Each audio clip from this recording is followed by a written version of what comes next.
It's my pleasure to welcome Mike Ivey, who will be our speaker this morning. And Mike is going to talk about things I wish I had learned in childhood. Mike has been coming to this church for about 5 years. And in those 5 years, he's been an incredible president of the board. He's run a reading group on Sunday mornings.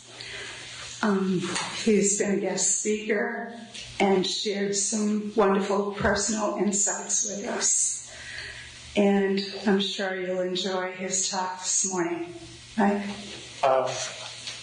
I do not have children. So if I were to express any opinions about child rearing, they would have zero credibility.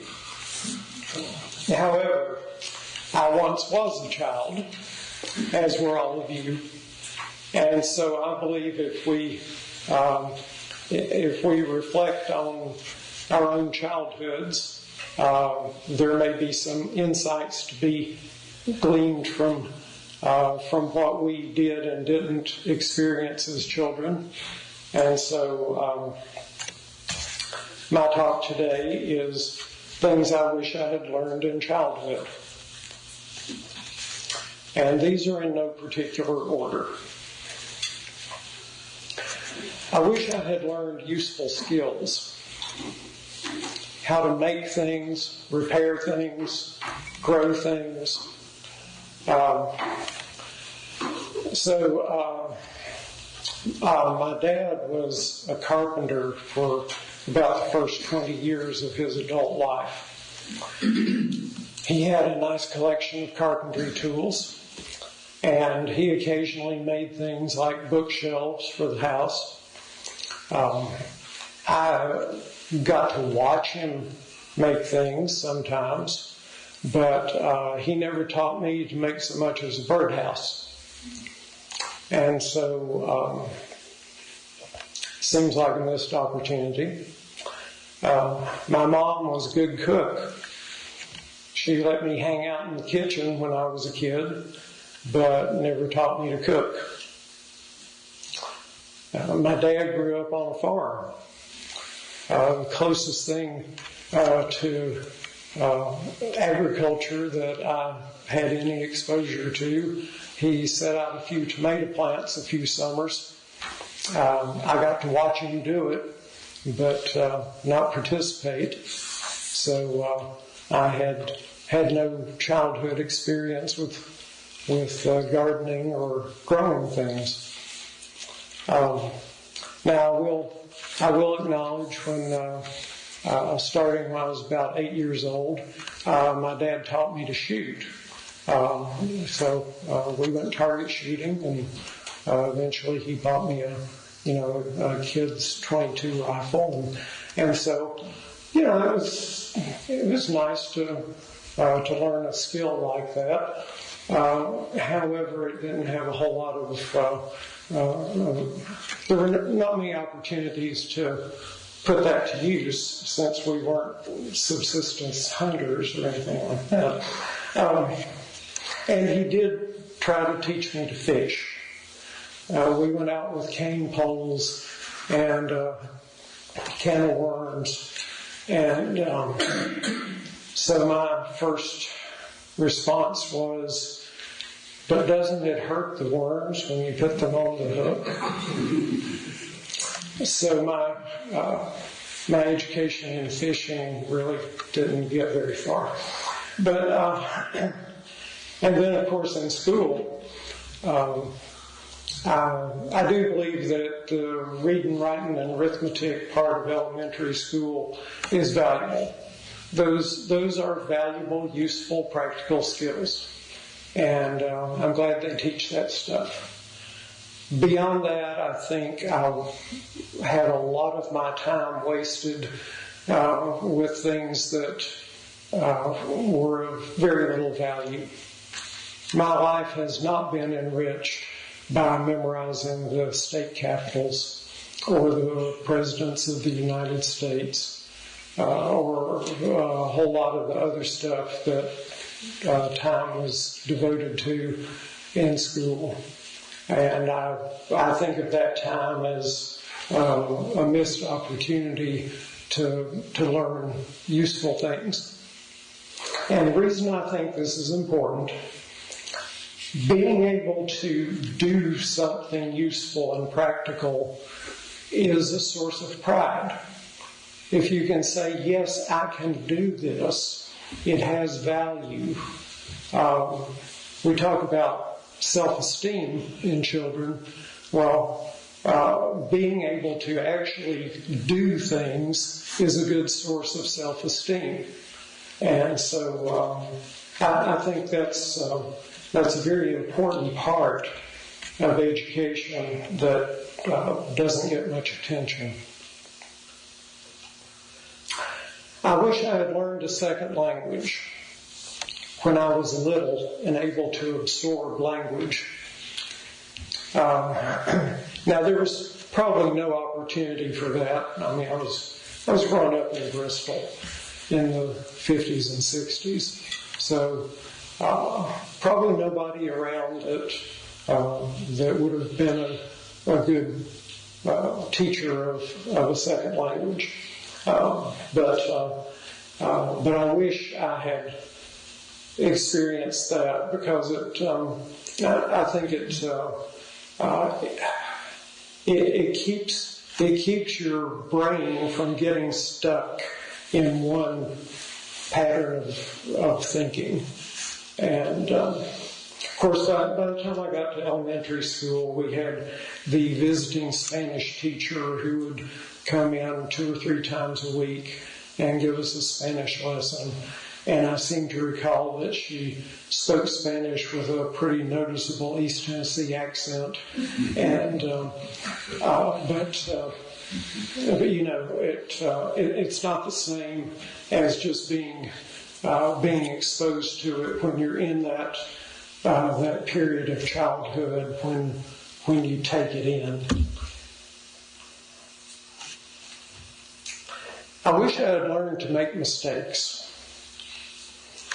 And I don't mean to suggest that I did not make mistakes, but I wish I had learned that making mistakes is a normal part of life. I wish I had learned to accept making mistakes as normal rather than something to be afraid of. And along with that, I wish I had learned that it's okay to be wrong and that it's okay to do something badly. If you're an inhibited kid like I was, and you're worried about looking foolish, giving people an opportunity to criticize you and make fun of you, then it's vitally important that you don't make mistakes and that you are never wrong and that you never do anything badly, which means that you're pretty much immobilized.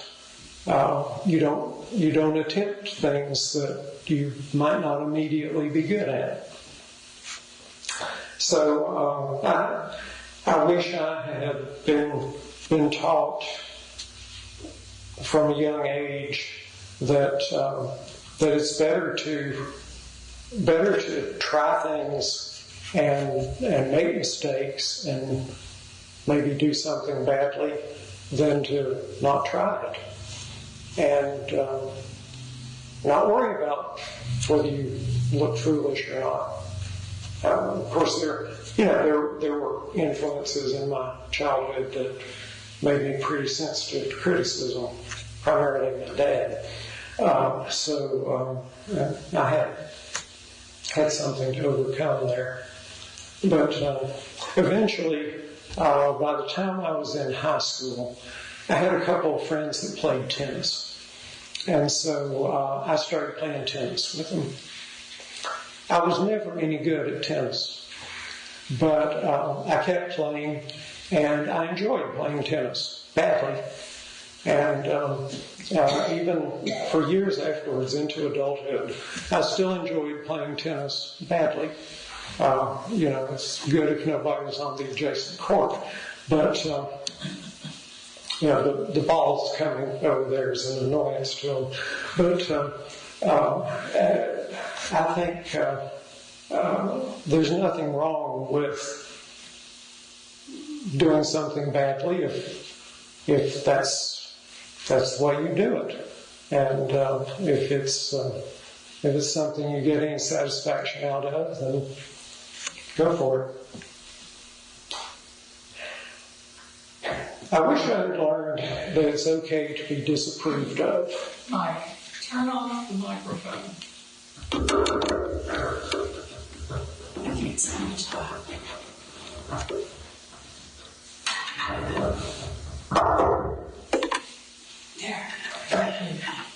Okay? Yeah. Okay. I wish I had learned that it's okay to be disapproved of, especially by people in authority. I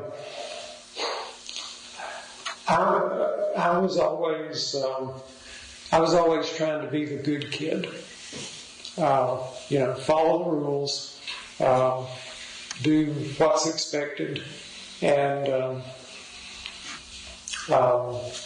generally don't incur the disapproval of adults, parents, teachers, anybody else that is in a position to judge your behavior.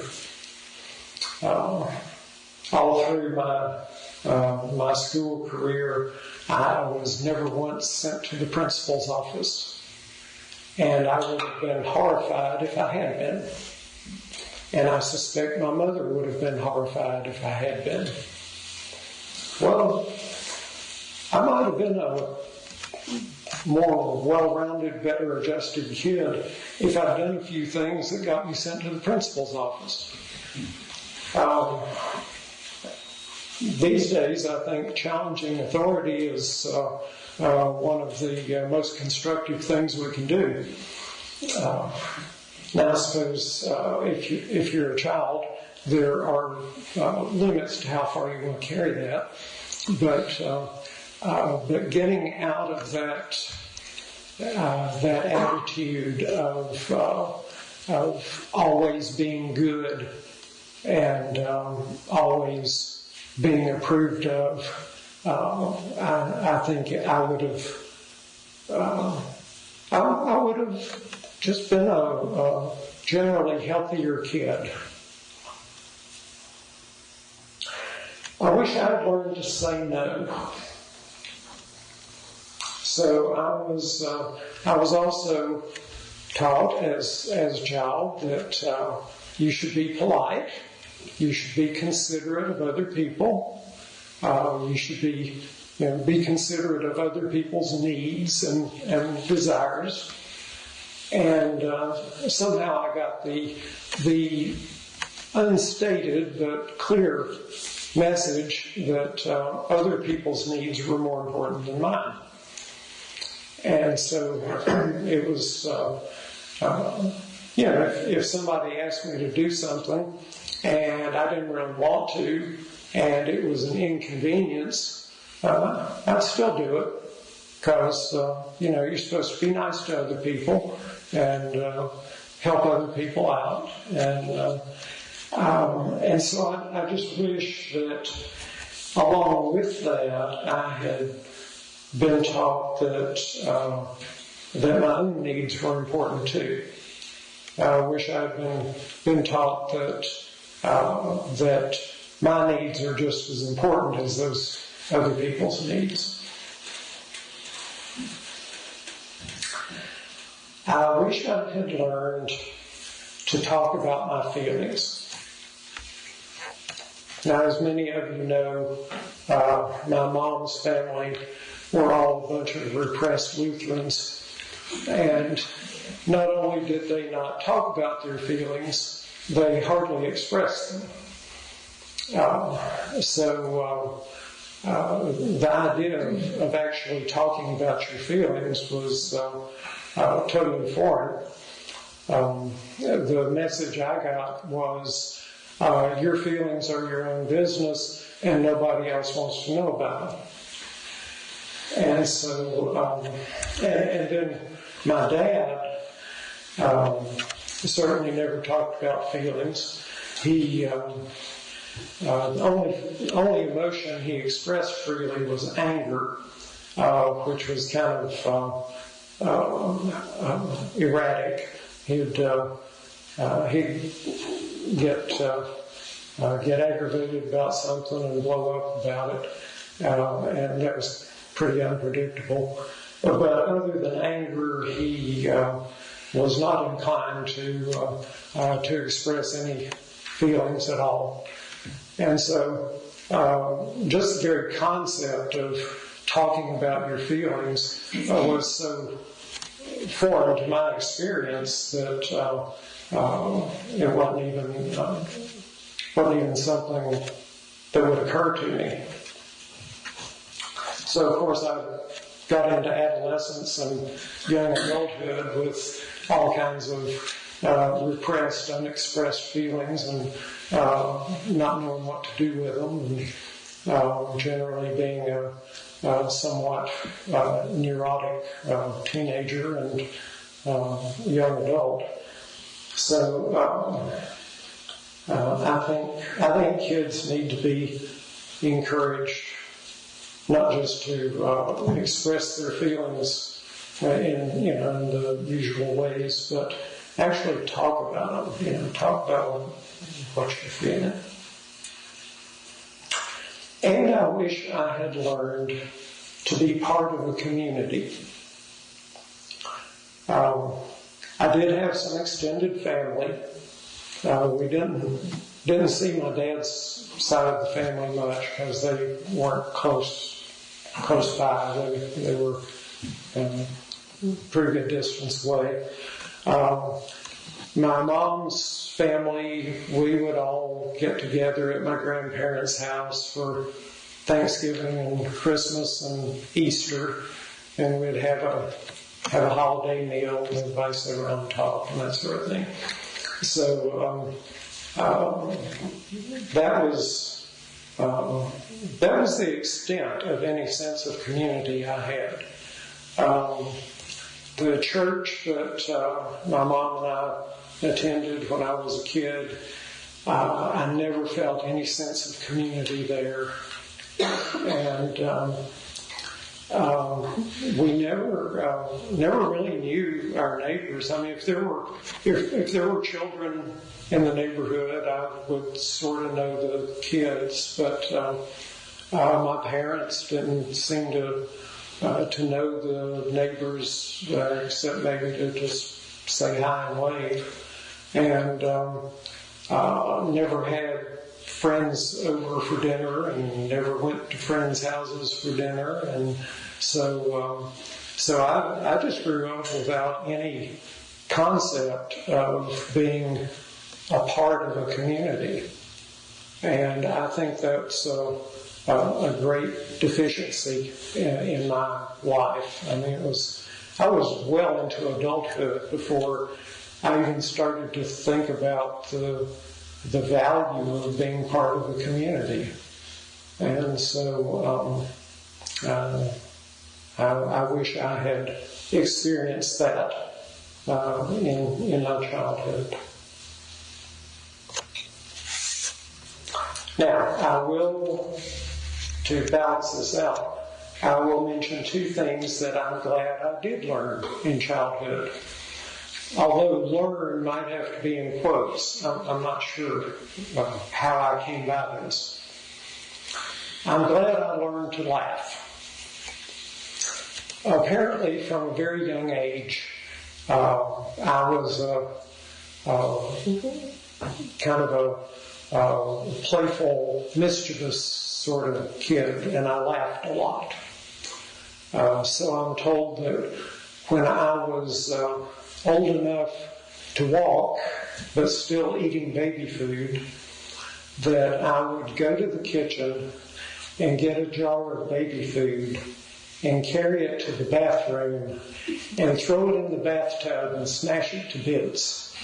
And I would stand there and laugh and laugh and laugh. And no, I don't know why I had access to the baby food. But anyway, you know, from a young age, I had a sense of humor. When I was 4 years old, my mom and I were home all day, and at some point in the day, she went outside the house, out into the yard for something, and I locked her out of the house.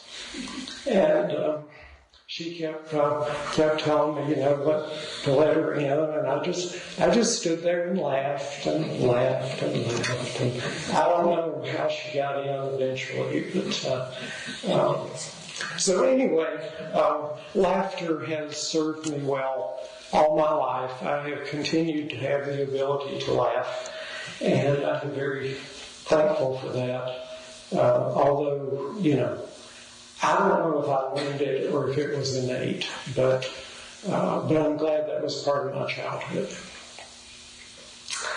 And the other thing I'm glad I learned in childhood, and again, learn in quotes there, I learned to question everything.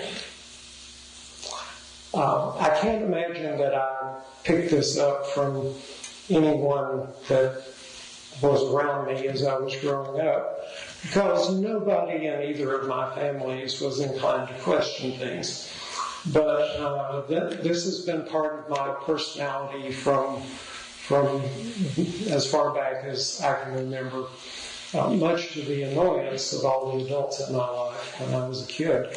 But it's been a very, very valuable quality, and I have been very thankful that I somehow learned this early in life. So that's some of the more prominent things that occurred to me when I started thinking this over, and I offer this for what it's worth and hope that there may be some insights to be gained from this. Thank you.